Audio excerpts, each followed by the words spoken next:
Ladies and gentlemen, this is a story that not a lot of people really focused on. Garland sees no reason why Durham shouldn't be left in place for Russia Origins probe. This is important. And then it's always, but declines committal. He's committing, he can't. So Biden's pick for Attorney General wouldn't make a firm committal when asked about Durham probe. He did. Them saying, I see no reason why Durham shouldn't be left in place is basically them saying, so Merrick Garland, when he's saying, well, I don't see why not, he's saying that he cannot. It is a special counsel. It is a special counsel, just like the Mueller probe. So you can't say, well,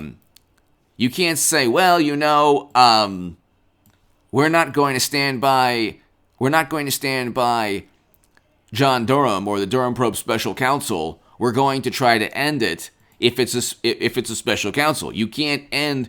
Trump couldn't end Mueller. Well, he technically could have, but he would have faced, immense scrutiny. But you can't end a special counsel unless the person in charge does something, to break a legal statute. Otherwise, you can go to the description of any one of my segments. You will see an article, and the article is titled, How Do You Solve a Problem Like John Durham? It's a lawfare article. How do you solve a problem like John Durham? I want to read you this right now. And the article talks about the fact that Durham, quote, Durham can investigate anyone who potentially violated any law that is in any way connected with the investigation of 2016, and that investigation can target Mueller and his staff. Now you might be saying, nothing's going to take place. This is not, nothing ever happens. You got Kevin Kleinsmith with a slap on the wrist. He deliberately deceived FISA judges and, withheld information and falsified records simply because they had nothing. Trump never worked with Russia. Just like there was no WMD, just like the Gulf of Tonkin never happened, just like the Bay of Pigs was a fiasco. You can look at the history of the intel community.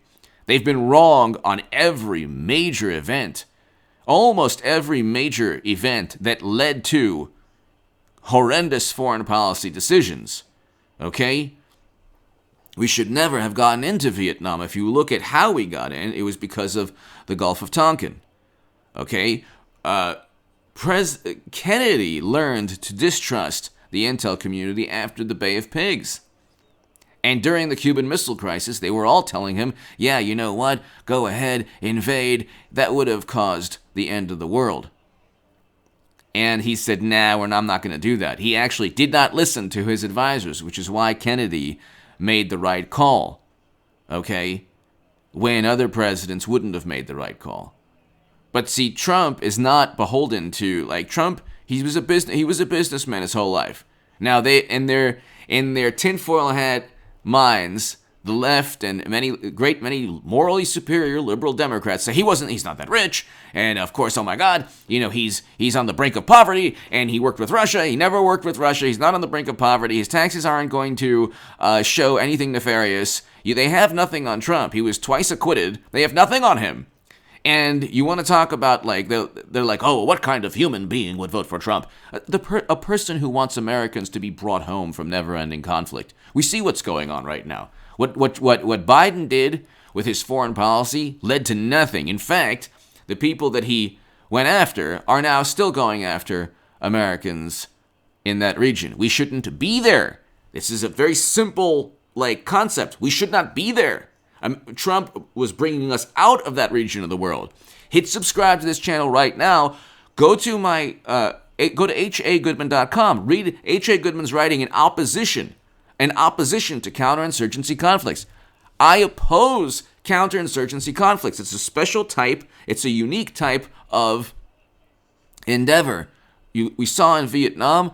We saw now in the numerous regions that Bush and President Obama got us into. President Obama got us into the specific country that now Biden is trying say, oh, well, we're protecting our presence there. We shouldn't have a presence there. Even Bush didn't get us into that specific country. It was President Obama. So hit subscribe right now. And, hopefully I'll have a live stream tonight, but I might take a little while and just keep doing uploads, because on the back end of the channel, internally, I see it helps the sub count. So once I get to past 200,000 subscribers, I can be able to do what I want, when I want. But I need to get to that 200,000 level. And so if you can help me, tell your friends about this channel. Let's get to 200,000. I'm not provocative. I fly below the radar. But I'm able, through my, wacky personality and my long-winded way of communicating, to really dive into a whole bunch of topics and issues that, people are talking about, but not really. Like, for example, the Lawfare blog. Lawfare is an establishment liberal publication. They explained the Durham probe can go after pretty much anybody that has anything to do with 2016 and setting up and framing Trump. William Barr and John Durham both refuted the IG report. The IG was not given all the information. So when they say, well, the official narrative is, well, if the official narrative is concluded without all the information, I can't, if your car is stolen and you then see one of your friends driving that car a week later, you don't know, if you have no clue if your friend took a crowbar and, busted into your car, or if perhaps he bought it from somebody who did. But you do know that there's something going on. You need the information. You need to investigate. So we know what happened. We know that Trump was set up and framed. There was the notion that a Facebook ad would sway an individual is the most absurd notion in the world.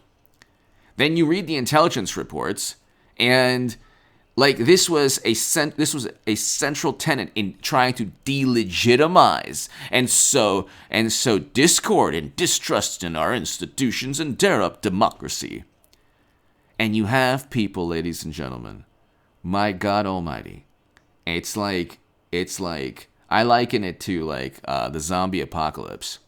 They get bitten by the zombie, which is MSNBC, CNN, the Washington Post, New York Times. They truly believe that Trump is a despot. And then they convince themselves that anyone who voted for President Trump, all 74 million Americans, there must be something wrong with them, because Trump is a bigot and a racist and a totalitarian. That type of person does not sign prison reform legislation, allocate more funding to historically black colleges and universities than any president ever, first president stepped foot in North Korea to begin détente between North and South Korea, and then you say, oh, Trump coddles totalitarians. It's like, what are you talking about? You don't like him if he's not diplomatic, and you don't like him when he is diplomatic. But then the Abraham Accords, I'll take somebody with a belligerent personality if he can preside over the Abraham Accords. Peace between Israel, UAE, Bahrain, Morocco. So there's things that there are things that he did that are absolutely amazing. There are things that he did that were absolutely amazing. And his Twitter presence, Tim Allen today pretty much backed President Trump, which is fantastic, but saying that he liked that Trump got people upset. See, that's the thing. The anger towards the disdain, the contempt towards Trump took on a life of its own, especially after the tragedy in D.C. Okay, it took on a life of its own. And Trump's Twitter presence for the past year took on a life of its own. He can never be on Twitter again, and he has to, in the next couple of years, try to communicate, like I've been trying to say, communicate his humanity. Put his humanity on display. Of course, there are people who will not accept it, but there are people who are still open to looking at Trump as a human being. Find creative ways. like I said, he needs to go on Joe Rogan and Tim Pool tomorrow, or Brandon Tatum, million sub to 4 million sub or whatever channels. He needs to go on those channels and Daily Wire, Ben Shapiro, have a discussion. He needs to do those things because he already runs the Republican Party.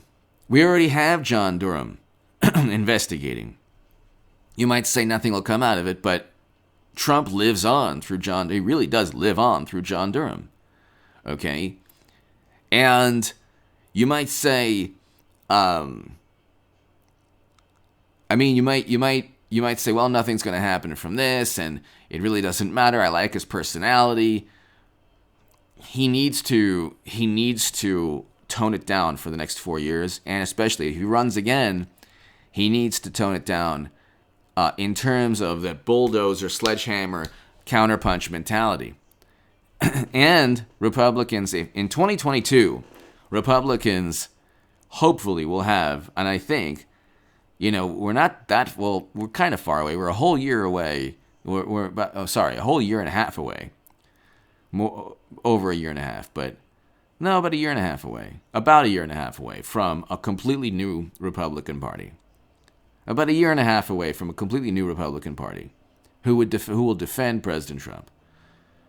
The left believes more lies than conservatives or people or independents or progressives who vote for President Trump. The left is, you can list Russia. He never worked with Russia.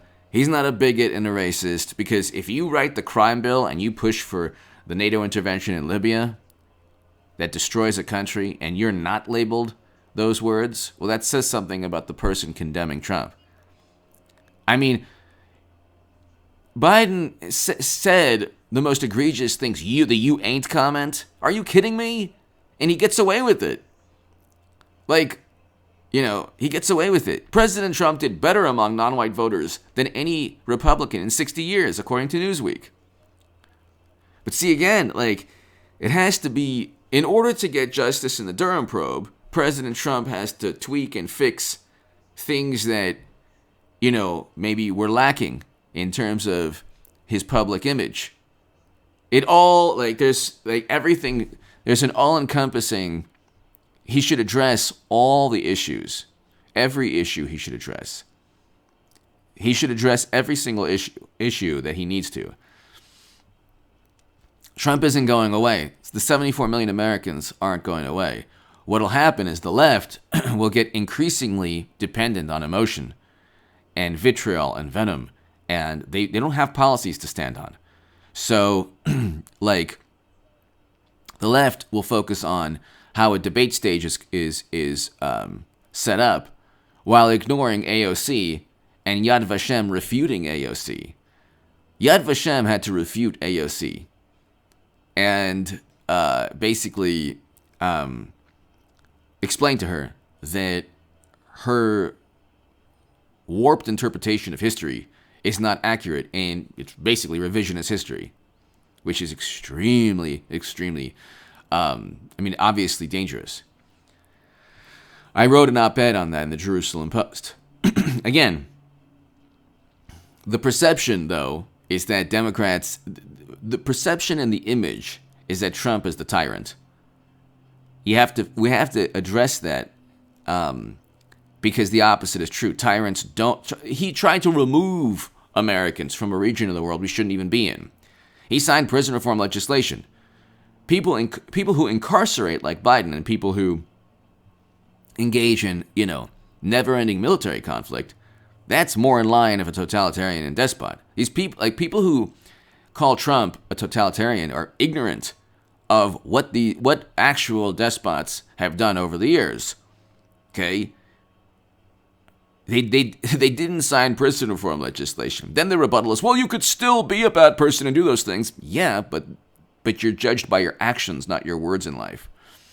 If someone says, I love you, and they're constantly standing you up for dinner, they don't love you.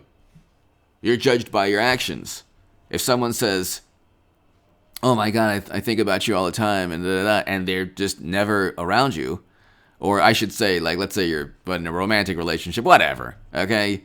There's lipstick on his collar. Oh, there you're judged by your actions.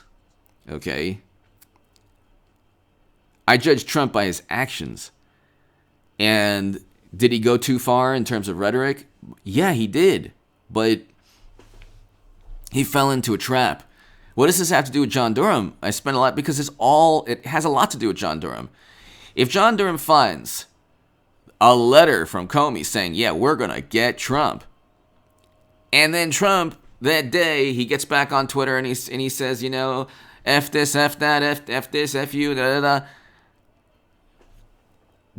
Even many Republicans will say it doesn't matter if he was set up. Oh, we don't like his personality. You know, Cheney and Kinzinger voted alongside Trump over 90% of the time.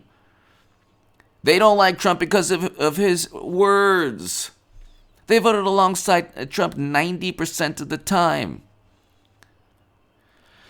So, ladies and gentlemen, hit subscribe to this channel right now. They can't end the Durham probe. They cannot end the Durham probe. And it's something that you should look up all the time, see what's going on. There probably aren't going to be updates every single day, but check this channel because I'll be talking about it. Is it going to lead to mass incarceration like Biden for people who set up Trump? Probably not. Will there be some people, perhaps high-level people, who will either face prison time or legal repercussions of some kind? Very likely. Or at least legal repercussions of some kind. Very likely. You're not going to get true justice until we have a full investigation, because we know that the United States government, counterintelligence agencies, are not meant to go after an incoming president. That was not a peaceful transition of power. So President Obama did not engage, absolutely not, in a peaceful transition of power. Give me your thoughts below. Hit subscribe right now. I'll be back numerous times today for the uploads. Definitely watch the uploads. I'm not sure if I'm going to do a live stream tonight. I might, but definitely just keep watching for the uploads. Thanks, everybody.